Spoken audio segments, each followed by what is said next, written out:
Hello and welcome to the Work, Wealth, and Travel podcast. I'm your host, Nicole, aka Nomad Neeks, and this podcast is the place to be if you are looking to start creating a lifestyle that you love. From business, entrepreneurship, travel, starting and sustaining a digital nomad lifestyle, and of course, making money online and investing, we talk about all of it here. So let's dive into it.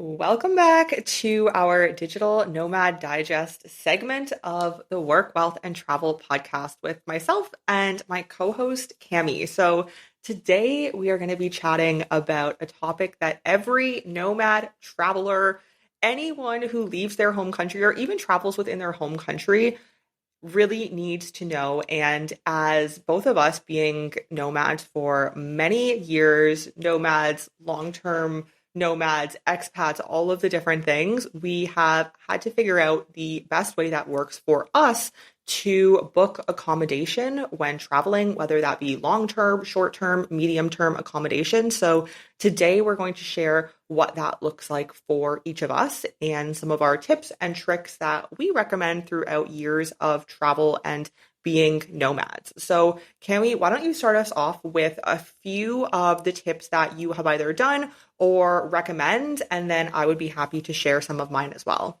Yes, of course. I think that is something that I constantly get questions about as a nomad, because I think it's one thing to find accommodation for 1 week or 10 days, when you're out and about traveling. But I think it's completely different when you have to find an accommodation for 1 month or 3 months, like these weird periods of time, because it's on an yearly lease as well. So I think that is a very common question, like where am I going to sleep, And it is a question that I ask myself constantly.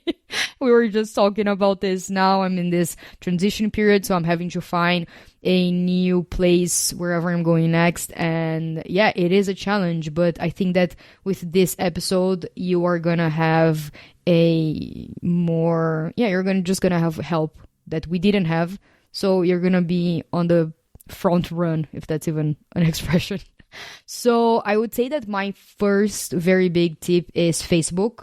Facebook has several different groups on the place that you want to go that have accommodation. So for example, in the past, I have wanted, if I'm thinking about like living in Lisbon or living in Ericeira in Portugal or wherever I was thinking about living, I would just Google, like research on Facebook the name of the city accommodation or something like that. So Lisbon accommodation, Lisbon rentals, Lisbon whatever. So anything that you can type on Facebook, the name of the city that you're wanting to go, plus accommodation, rentals, short-term rentals, sublet, something like that. So think of these keywords for whatever you want to find, and then just type it with the name of the city, and then it's gonna pop up a bunch of groups, maybe just one group depending on the city that you're wanting to go. But I've done this for several different cities. So I'm in so many different Facebook groups with so many accommodations and rentals to places that I've even either thought about going or places that I've already been. So I'm in groups for Lisbon, Paris, Montenegro, which is a place that I've never been to, but I'm still in there. Lille in France, which is another city that I thought about going, but never really went to, but never left the group. Ericeira, Cape Town, Algarve in Portugal, so it's the region of the Algarve, it's not like a specific city. What else? Yeah, I think I'm in pretty much in Greece as well, Crete, Hania. And so I would definitely, as a big tip, tell you to look up these groups or look up Digital Nomad, the name of the city that you want to go to, because normally there is another channel to find sublets or rentals, because digital nomads, they normally are in the same boat as you. So either they have other tips of local websites that you can use of the specific city that you're going or country, or they themselves, they know of they have a room available in their house, a co-living, or the people who are renting, they are in those groups because they know that there will be an audience, there will be a market for that. But I will say though that if you are in the digital nomads group, the renters will know that you're a digital nomad, a remote worker. They might overcharge for the house because they know that you're not from there. So I would be hyper aware of that. But at the same time, if you're in a tight spot and you really need to find a place, that is a great outlet. I would say that while talking about Facebook Marketplace has been a place that I have found my rental apartment in Lagos, and I stayed there for I think it was 4 months, and it was a great, great, great deal for me and my roommate at the time. Of course, be really, really aware of scams in Facebook Marketplace, in Facebook groups. Be really, really, really hyper aware of scams. If someone asks you for money in advance, or for your ID. I have a friend that has been scammed for her ID on Facebook, so be extra careful about that. I always like to try to either visit the place, have a friend visit the place if I'm not in the country, or if you can do like a video call, to see the person, see the apartment as well. And then, just like build overall trust with whomever is receiving your money. That's really important. But I have personally never been scammed. I've been, just taking precautions, and Facebook has worked really well for me. Another tip that I have is local websites. So when I went to Greece, for example, I found my first place in a website that's called Spitogatos, which is basically their own housing website. So I found like a 3-month lease through there because it was someone who was wanting to just rent it for the summer. So it worked out perfectly. And of course, Portugal has Idealista, for example. I think that Spain as well uses Idealista, which is a place that you can find some short rentals as well through there, and then some longer ones. And that works really well. Also, I find that maybe the prices would be even a little bit better. And then, of course, we have the old friend Airbnb, which right now for me is just going freaking crazy in prices. But of course, you get more of a guarantee. It's a little bit more like that if the place doesn't exist, you are covered, quote unquote, by Airbnb. And I know as well of another one that's called Flat.io. So it's literally Flat.io, which was very good. They had a very good idea and a good business model because it's basically basically an Airbnb, but for longer periods. So 1 to 3 months, but it's more they have less countries, less cities available, and the prices are still freaking crazy. So I feel like those are my general tips. What about you? Hey listener, it's your host, Nicole. I'm popping into this episode super quickly to let you know if you are not already following me on your favorite social media platform, be sure to do so.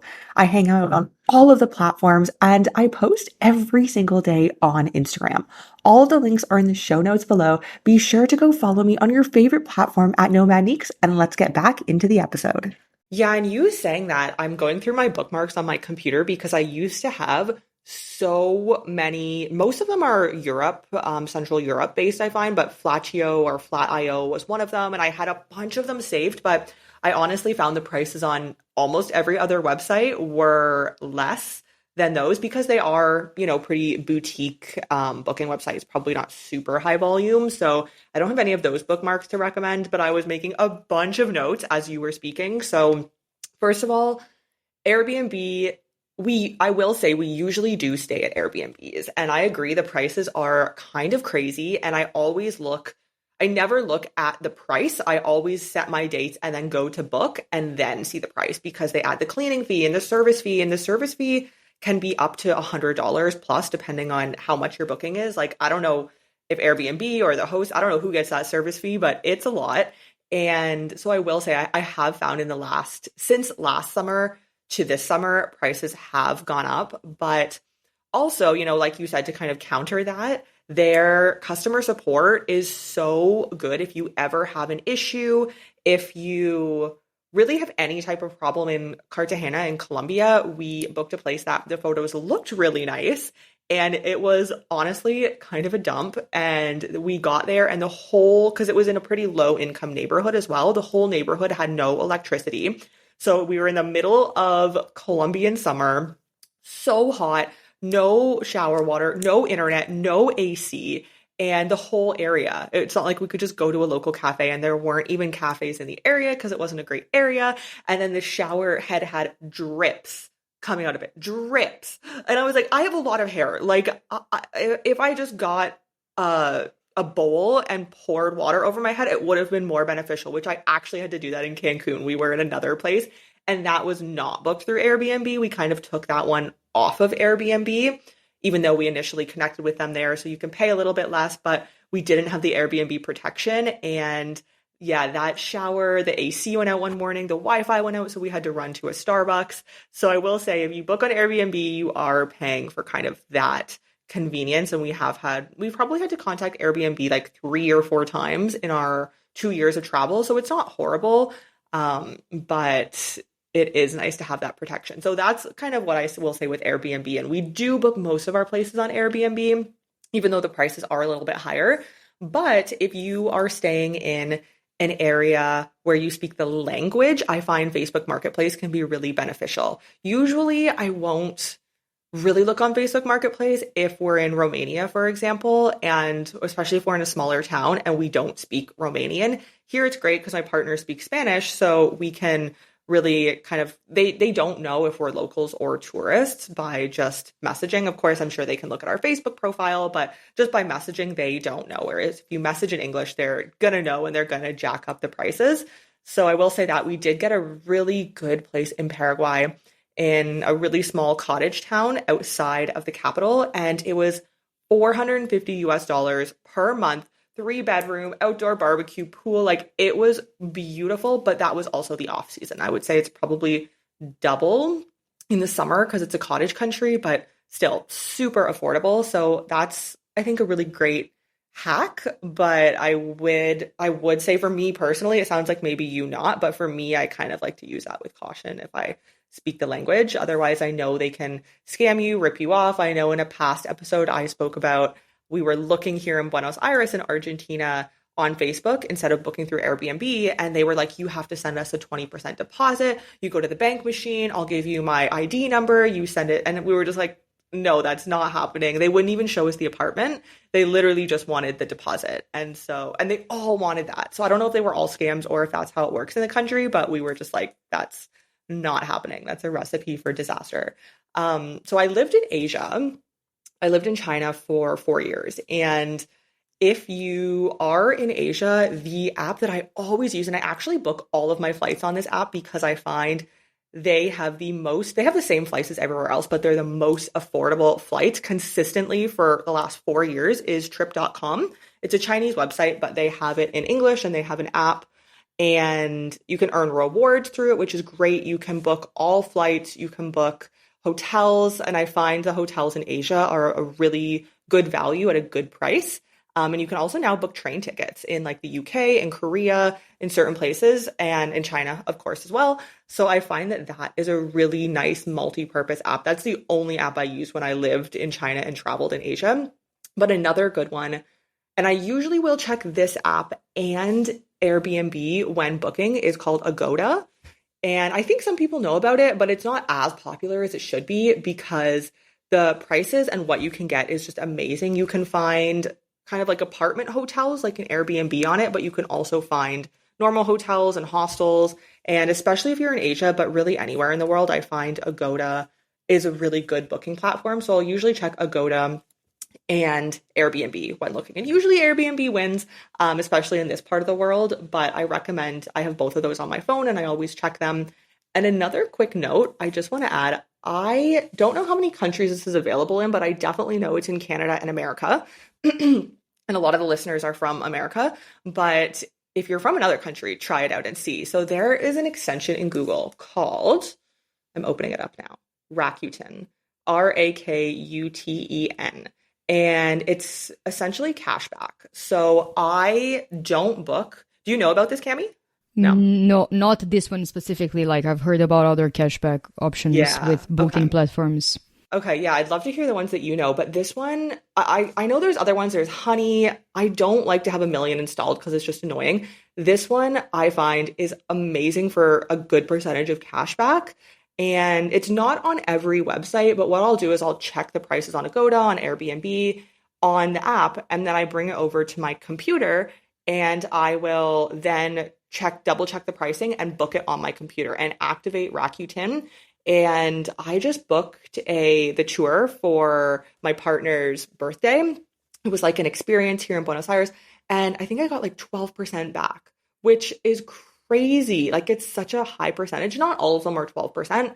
But even on platforms, like I think if you buy something with Canva or with Vistaprint, there's so many partners that they have, and you can get cash back for literally just making a purchase that you were going to make anyways.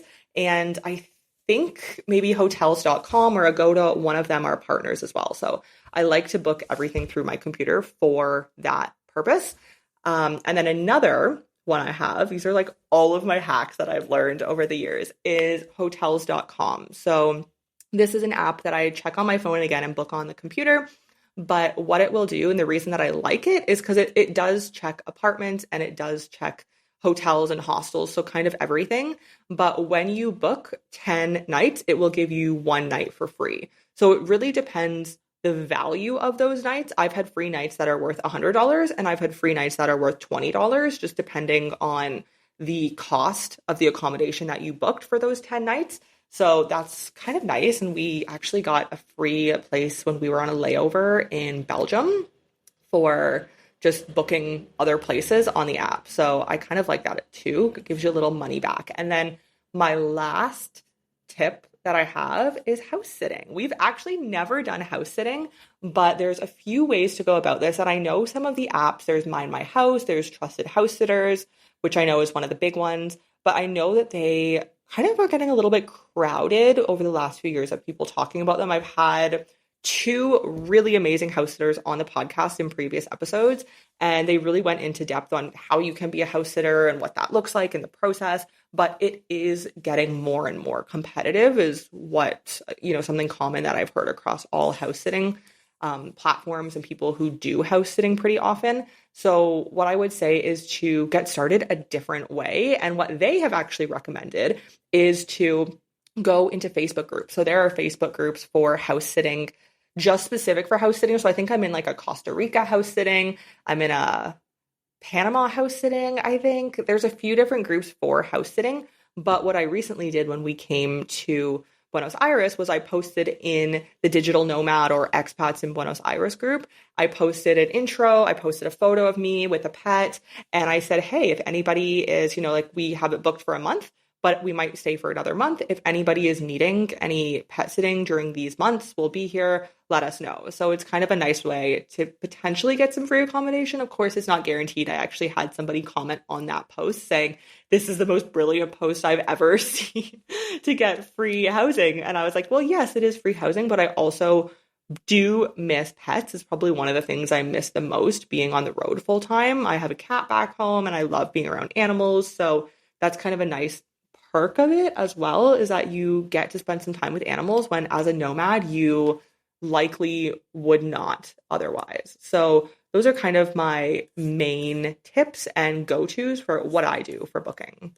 Yeah, I actually house pet seated my friend's dog when I was in Portugal. So I stayed in her room in her house in Costa da Caparica, which is like in the coast of Portugal, for free. I was just taking care of her dog, like would take her for walks and things like that.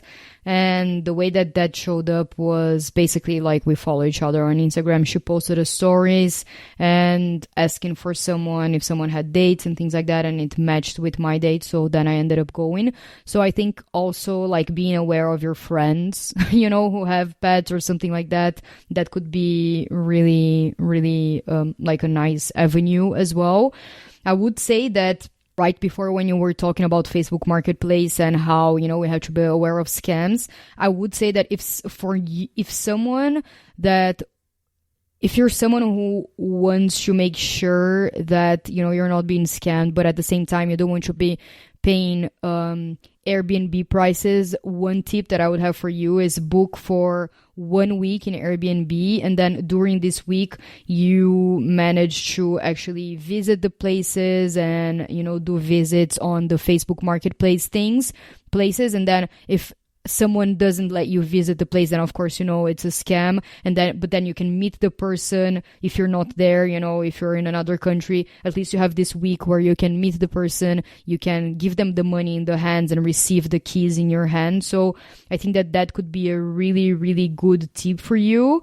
One thing that I also use as well, as you were talking about this, like hotel platforms, I've been using booking.com to book my like hotels and hostels and things like that for a long time, to the point that now I'm like Genius 3 or something like that, which is like their tier levels. And with being a Genius thing, you get some discounts. So that for me is a tip that I would have, is pick one platform and stay with it consistently for a long time, because they will normally reward you. So I am Genius 3 on Booking, but like my boyfriend, he's something on, like, I don't know if it's Agoda or another one. So he has discounts that like I wouldn't have, but at the same time I have discounts on Booking that he wouldn't have. So I just picked Booking, and normally if I find something that I like in another platform, I'll try to find it on Booking as well. So if I find a hostel in Hostel Worlds, for example, I'll try to find it on Booking, because I know that in the long term it will reward me. So that is a tip that I have. It's not even like use Booking or use something. It's like pick one and then just keep trying to book with it consistently, because you will get rewards from that, and that will, in the long term, it can be quite good. And I think that the cashback that I have that it's connected to Booking is called Coopert, but I'm not sure. To be honest, I don't use it that much. It irritates me sometimes to get like the pop-up of it. And sometimes it's just like 0 point, nothing, 0.05% or something like that. And it doesn't it doesn't work that, I don't know, it just irritates me. But I am wanting to look into different ones. I've heard a lot about this Honey one, but I also think that it has a bigger connection with the US, so I'm not sure.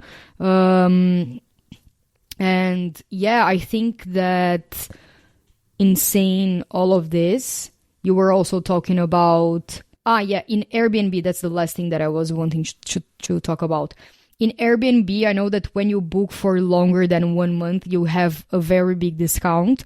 So it's also worth to look into Airbnb for longer periods of time, because sometimes the discounts that you get, they will kind of like be worthy the amount of money that you're paying, the fees, and especially with being covered and things like that. So I would definitely look into a longer period with Airbnb if you are, because anytime that I'm thinking about booking with Airbnb, that's the first thing that I do. I look for a longer period of time for sure.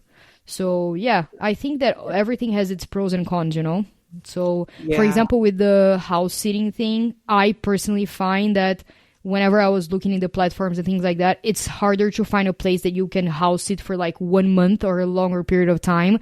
And myself personally, I really value having the groundingness moment, like the moment that I can really settle in, feel at home, and I can't do that for 1 week. So for me, just like having a place for 1 week and then not knowing where you're going next, or having to move all of your luggage to one place to another, like that's too much for me, even as a digital nomad, as a traveler, I don't like that. So I'd rather, depending on the moment in time, I'd rather like pay for a place where I can stay 1 or 2 months, where I can settle in, find my favorite coffee shop and things like that, and feel at home, than just staying for like 1 week somewhere or just to house it. But I have found other people who found it for longer. I just think it's a little bit harder, because normally people won't live for that long, like 2 months, or they could, but so for me personally, that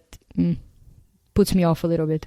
Yeah, I totally agree about the house sitting. I have seen a few that are like 3 weeks or a month, which is really great, but I will agree it's a little bit less common and also a problem. And this is why we were in Europe last summer and we wanted to house it, but we just never did because a lot of them were remote locations. So you needed a car, or I know sometimes they'll let you use their car and borrow it, especially if there's like a pet emergency or groceries, but it's a little bit more difficult to get to those remote places. And I do find a lot of house sitting is a little bit more remote. I've also found a lot of house sitting is in Australia. Both the people I had on my podcast were in Australia, and it sounds like there is so much house sitting. So I was telling my partner, like, we need to go to Australia and house sit. But also in Canada, in America, and in the UK. I've been checking for Argentina. I've been checking for Chile, where we're going to go next. And I think there was one in Argentina. And, it's a fee to pay for these platforms. I know Trusted House Sitters is 130 per year. And I think the lowest I've seen is like $50 or $70 per year, which is really great when you think about how much you'd pay for an Airbnb or a hotel. But for one house sit that's 4 days long, and I don't even know if I'm going to get it, if they're going to pick me or not, for me, it's not really worth it, especially in these countries. But I think if I was in England or Canada or America or something like that, it could be a really good option. I just logged into my Rakuten as a side note, the kind of cashback. And if I can get an affiliate, I'm going to leave it in the show notes below. I don't know. I have to look into it afterwards. But I have earned $90 so far, like lifetime, which I think is pretty good. $90 for basically doing nothing, booking things I was going to book anyways. So I know that that's a good one. I know there is honey, but I don't think the amounts are as good. I usually see like 2 or 3% minimum with Rakuten, which I mean, I'm okay with that. And then, yeah, a few more notes I wanted to add based on what you were saying. The Airbnb discounts, that is why we will usually book for 1, 2, 3, or 4 weeks. And then I think it's every 30 days, you get the monthly discount as well, which can sometimes be a lot. It can be like $100, $150 or more, depending on how much your stay is. So that's kind of a hack. Last summer in Europe, we were booking 1 week everywhere. Now we're kind of booking 30 days everywhere just because there's so much to see in all of these cities. So that's kind of a good thing to keep in mind as well. And yeah, my last thing I wanted to mention was when you were mentioning about you're a member of Booking. I think I'm also the highest tier member of Agoda, and I haven't even had that many bookings, maybe like 10 or 20 lifetime bookings, and it does expire after a certain period of time. Like the platinum membership is valid until January 31st of like the next year or something like that. But I have had a few places where I'll get either a free breakfast or a free upgrade or different things like that. So I totally agree. Like pick one platform that you like and just go all in. And it's so funny because almost everyone I know uses booking.com. And I think it's probably one of the most popular ones out there. But for me, I have found, and of course, the actual places that you can stay are on all of the platforms. You can find the same place on Agoda or, whatever, hotels.com for the most part. But I have found Booking is by far the most expensive when I compare Booking to all of the other platforms. So that's why I've never made one purchase through Booking because I find it, I don't know, like why I find that Booking is so expensive because everyone else loves Booking and uses Booking all the time. But I found it's the most expensive for the same place out of all of the others. So that's just interesting. I would say before you choose a platform, price compare and figure out which one has the best prices for the exact same venue. Yeah, that's weird because normally when I am going to book something, I first look at Booking for sure, and then I look in other places because Booking also has they will match the prices if it's lower somewhere else. So you can tell them like, this is this price somewhere else, so I want you to match it. But normally for me, I find the opposite. Like I find that Booking is cheaper. I don't know if it's because of my discounts, but if it's not cheaper, I know that I can always tell them like, in Agoda, this is the price, so you have to match it. And normally they will. So for me, it just makes a lot of sense. Yeah, I think for sure go and compare it. But I know that some platforms like Booking, they will have the price match. So if you find it in a place that it's cheaper, then you can message them and then they will match that price.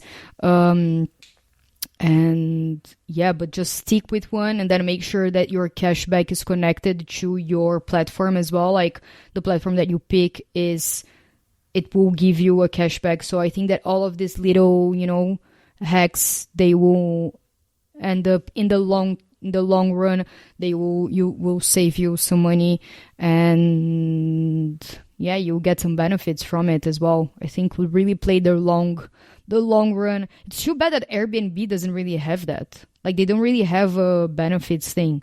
They really should start doing that. Yeah, and their affiliate program got so much worse too.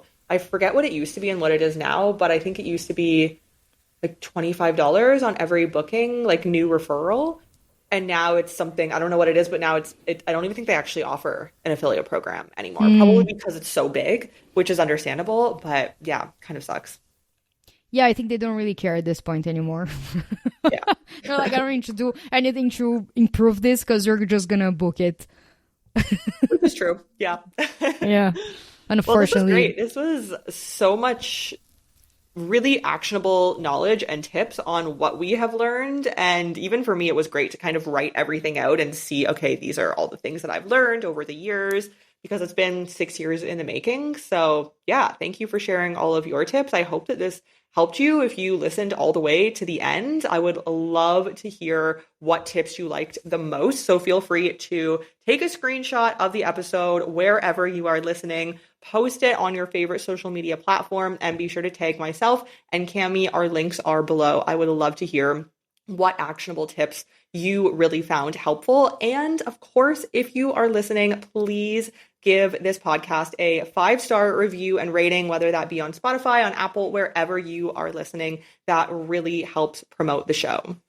I just want to sign off with just a little thing that came into my mind. I think that because when I was living in Asia, and I think that this is something that it's important for us to kind of like summarize and reinforce. When I was living in Asia, they had a lot of guest houses. So I would book the guest houses through Booking. So what I want to say but I wouldn't do this in, I don't know, France, like there are no guest houses in Booking. Or maybe there are some bed and breakfast, but it's not like the main thing. So what I would say is that depending, each country that you go to has its own nuances of how to book, where to book. They can, for example, this app that you had, that is really, really good in Asia, but then like you don't have it in Europe. In Europe, it's another way. For example, in Paris, in France, there are so many sublets because, especially for summer, there are a lot of people who go off for holidays somewhere else, go meet their families, and then they end up having to sublet their places, and it's so expensive that they really want to sublet their places for anyone because they don't want to be paying this rent and not being there. So there are some nuances for each city and each country, depending on the season, depending on how people are, depending on the just overall personality of the people in the country as well, that the more you understand, the better the deals you will get. So, for example, here in South America, people don't trust other people that much. That such like in Europe, they trust each other much more. So there won't be that much trusted house sitters here because people don't trust each other enough, So the more you understand the nuances of the country that you're going, either by, I don't know, communicating and connecting with other people on Facebook groups that have been living there for longer, asking for tips, reaching out, reading about it or something like that, just immersing yourself a little bit more and understanding the characteristics and specifics of the country or city that you're going. I think the better the deal you will get and the better you will be able, the more bargain power you have and the more you will be able to kind of like get around and just communicate with people and negotiate better. So I really just wanted to summarize this and really reinforce this point because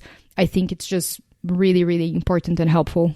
Yeah, I totally agree. I love that you mentioned that about the house sitting too. It's so true. And I think on that, I also wanted to really quickly mention, there are apps in almost every single country. So I know when we were in Turkey, I cannot say the name because the Turkish names are so crazy. It's so long, but it was like an S and it was a yellow app and it was for renting, buying, all of the things house related on this app. So we were looking there initially. I think we ended up just hiring an agent. So that's also another route that you could do. And we paid, it was 1 month's rent or half a month's rent. I don't remember which it was, but I would say both of those are pretty standard, just depending where you are in the world as the agent fee. So it will be, the first month's rent, the agent fee, and then like 2 or 3 months deposit. So there is quite a bit money up front in that, I will say. But then it's kind of yours for whatever period of time. We ended up only living there for 3 months, so that was not that great of a deal. But if you know you're going to be there a little bit longer, maybe you have a digital nomad visa or something like that, then that could be a good option. But I think for us, we like to move around too much at this point. But yeah, download whatever the local app is, and that can be super helpful too. Well, thank you for listening to this episode of the Work, Wealth, and Travel podcast, our Digital Nomad Digest segment, out every single Friday with Cami and I. Like I said before, do all of the things, take the screenshot, please leave a 5-star review, and we will see you in next week's episode. You've just listened to the Work, Wealth, and Travel podcast. If anything from this episode stuck out to you, I would appreciate if you take a screenshot and share this episode on your socials. Of course, be sure to tag me. Don't forget to leave a review for the podcast. That seriously helps out the show and helps it out with discoverability. I would really appreciate you leaving a review, sharing on your socials if this episode truly stuck out to you, and I will see you in next week's episode.